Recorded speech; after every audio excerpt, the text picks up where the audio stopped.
Hello बच्चों, good morning.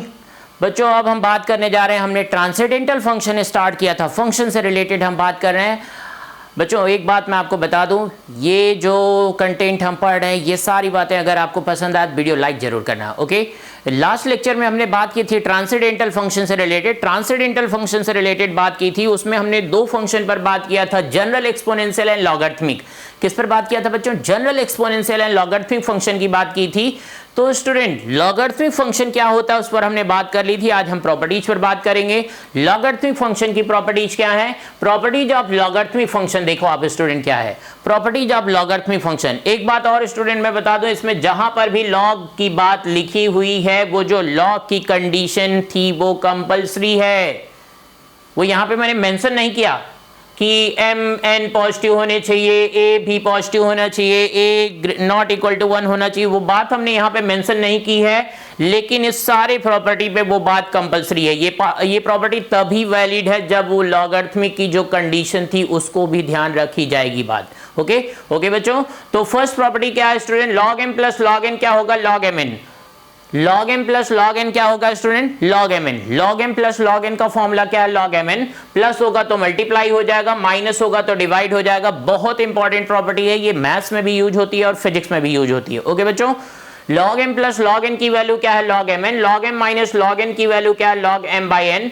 Log A at base A की वैल्यू क्या होगी स्टूडेंट? 1 होगी। Log A at base A की वैल्यू कितनी है? 1 है। And log a to the power c at base b, student इसकी डिग्री होगी तो मल्टीप्लाई में, ये सामने उठ के मल्टीप्लाई में आ जाएगा। लेकिन अगर बेस की डिग्री होगी तो ये सामने उठ के डिवाइड में आ जाएगा। ये बात मेरी ध्यान रखनी है। ओके, एडिशन में है तो मल्टीप्लाई हो जाएगा, सब्ट्रैक्शन में है तो डिवाइड हो जाएगा। अगर सेम वैल्यू है, जिसका लॉग ले रहे हैं उसी बेस पर ले रहे हैं तो 1 हो जाएगा। एंड इसकी डिग्री होगी स्टूडेंट, इसकी डिग्री होगी तो मल्टीप्लाई में आएगा, बेस की डिग्री होगी तो किस में आएगा? डिवाइड में आएगा। ओके, ये बात ध्यान रखना है स्टूडेंट। आप देखो यहां पर अगर इसके एक्सपोनेंट में लॉग है और ये वाली वैल्यू सेम है तो ये कैंसिल हो जाएगा एक दूसरे से, ये दोनों एक दूसरे के इनवर्स होते हैं। क्या बचेगा? x। स्टूडेंट आप देखो अगर a to the power log at base b log c at base b हो तो कह रहे हैं कि ये दोनों वैल्यू आपस में इंटरचेंज हो सकती है, उससे आंसर पे कोई फर्क नहीं पड़ेगा। नेक्स्ट प्रॉपर्टी क्या है student? log a at base b है, कहीं पर log a at base b है तो उसको log a by log b लिख सकते हैं। log ऐसे भी ओपन करते हैं। ओके प्यारे बच्चों, if log a at base b equal to c है तो स्टूडेंट कह रहे हैं a को इधर ही रखा, b उस साइड में गया, b to the power c हो गया। तो ये भी एक इंपॉर्टेंट प्रॉपर्टी है। log a at base b equal to c को कैसे लिखते हैं हम? a equal to b to the power c। Exponential में लॉगरिथमिक को एक्सपोनेंशियल में वापस ले गए। अगर इक्वल टू है तो equal to, not equal to है तो नॉट इक्वल टू। लेकिन इन इक्वेशन होगा तो क्या फर्क पड़ेगा स्टूडेंट? इसका भी ध्यान रखना होगा आपको। ओके, देखो आप इन सारे इन इक्वेशन में करें इनइक्वलिटी, यही वाली बात करें, जहां पे इक्वल टू है वो इक्वल टू आ रहा है ना, जहां पे ये साइन है वो वही आएगी। कब? जब बेस की वैल्यू 1 से ग्रेटर होगी। बेस दो पार्ट में है, बी करें 0 से 1 और 1 से ग्रेटर, तो करें 1 से ग्रेटर होगा तो इनइक्वलिटी वही रहेगी। लेकिन 1 से लेस होगा तो स्टूडेंट इनइक्वलिटी चेंज हो जा रही है। यही बात सब में हो रही है, ये बात आपको ध्यान रखना है।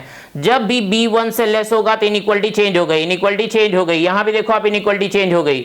लेकिन जब भी b की वैल्यू 1 से ग्रेटर है उस केस में इनइक्वलिटी वही रह रही है, चाहे वो ओपन है, क्लोज्ड है, क्या है, उससे हमसे कोई लेना देना नहीं। आपको इन टर्म कैसे लर्न करना है? b की वैल्यू 1 से ग्रेटर है तो इनइक्वलिटी एज सच रहेगी, b की वैल्यू अगर 1 से लेस होगी तो इनइक्वलिटी चेंज हो जाएगी। इनइक्वलिटी, लॉग की इनइक्वलिटी पे हम बात कर रहे हैं, इनइक्वलिटी से रिलेटेड क्वेश्चन आएगा तो ऐसे चेंज करना है। ओके प्यारे बच्चों, ये लॉग की प्रॉपर्टीज हैं, आपको लर्न करनी है। इसको क्वेश्चन में हम यूज करेंगे, कैसे यूज करेंगे आगे हम क्वेश्चन में देखने वाले हैं। ओके प्यारे बच्चों, तो अभी तक हमने डिस्कस कर लिया है general exponential function and logarithmic function. Student अब हम नेक्स्ट बात कर रहे हैं प्रॉपर्टी फंक्शन नंबर 9 पर, ट्रिग्नोमेट्रिक फंक्शन।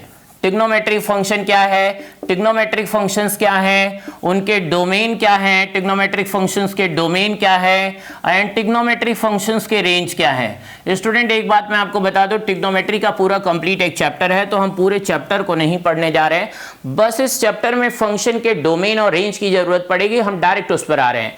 बाकी कैसे आया और कितना आया वो सब कुछ ट्रिग्नोमेट्री जैसे चैप्टर में हम डिस्कस करेंगे। ओके बच्चों, तो ट्रिग्नोमेट्रिक फंक्शन में कौन कौन से फंक्शन है student? y equal to sine x, y equal to cos x, y equal to cos x, y equal to tan x, y equal to tan x and y equal to cot x, y equal to cot x, y equal to sec x, y equal to sec x and y equal to cosec x। Okay बच्चों, y equal to cosec x। Student domain का मतलब x की वैल्यू क्या रख सकते हैं हम, कह रहे हैं इन दोनों में हम कुछ भी रख सकते हैं, टोटल रियल नंबर, ये सारे रियल नंबर्स के लिए डिफाइंड है। जो रेंज आएगा, रेंज कह रहे हैं कि इन दोनों का ही रेंज -1 से 1 आएगा, इसका मतलब साइन की वैल्यू 1 से कभी बड़ी नहीं हो सकती। इसका क्या रीजन है, ये सब ट्रिग्नोमेट्री में हमने डिस्कस किया है। ओके बच्चों, tan एंड cot, आप देखो tan करें 90 पे नॉट डिफाइंड है, तो x equal to 2n plus 1 into pi by 2, pi by 2 के जितने भी मल्टीपल हैं उसको हम माइनस करेंगे where n belonging to integer, where n belonging to integer. Student cot जो है वो पाई के मल्टीपल पे डिफाइन नहीं है, तो पाई के मल्टीपल को हमने बाहर कर दिया where n belonging to integer. Okay student, sec जो है वो भी 90 पर डिफाइन नहीं है, तो इसके डोमेन में से हमने 90 के जो ऑड मल्टीपल थे, 90 के जो ऑड मल्टीपल हैं उनको हम बाहर कर देंगे। ओके स्टूडेंट, यहाँ पर n पाई के जो मल्टीपल हैं, इंटीग्रल मल्टीपल, उनको हम बाहर कर देंगे, ये इसका डोमेन है। ध्यान रखो स्टूडेंट, इनका डोमेन रियल नंबर है, इन दोनों में से हम 90 के ऑड मल्टीपल माइनस कर रहे हैं, इन दोनों में से भी हम क्या कर रहे हैं, पाई के इंटीग्रल मल्टीपल हम माइनस कर रहे हैं। n की वैल्यू कुछ भी हो सकती है इंटीजर में से। ओके बच्चों, एंड देखो आप इसका कह रहे हैं कि रेंज tan एंड cot का रेंज क्या है, ऑल रियल नंबर, इसका मतलब y की वैल्यू कुछ भी आ सकती है, y की वैल्यू कुछ भी आ सकती है। इन दोनों में क्या है स्टूडेंट, r माइनस 1 to 1, और इसमें भी क्या है, r माइनस 1 to 1। स्टूडेंट ये बात अब आपको रटनी है, क्योंकि डोमेन एंड रेंज के क्वेश्चन में हम इसकी हेल्प लेंगे। ओके, डोमेन एंड रेंज के क्वेश्चन में हम इनकी हेल्प लेंगे कि किस पे क्या कंडीशन है, उसके अकॉर्डिंग हम बात करेंगे। ओके प्यारे बच्चों, ओके, तो ये बात ध्यान रखनी है। इन ट्रिग्नोमेट्रिक फंक्शन पर हम बात कर रहे हैं, ट्रिग्नोमेट्रिक फंक्शन का डोमेन क्या है और रेंज क्या है। नेक्स्ट हम बात कर रहे हैं स्टूडेंट, नेक्स्ट हम बात कर रहे हैं, किस पर बात कर रहे हैं, इनवर्स ट्रिग्नोमेट्रिक फंक्शंस।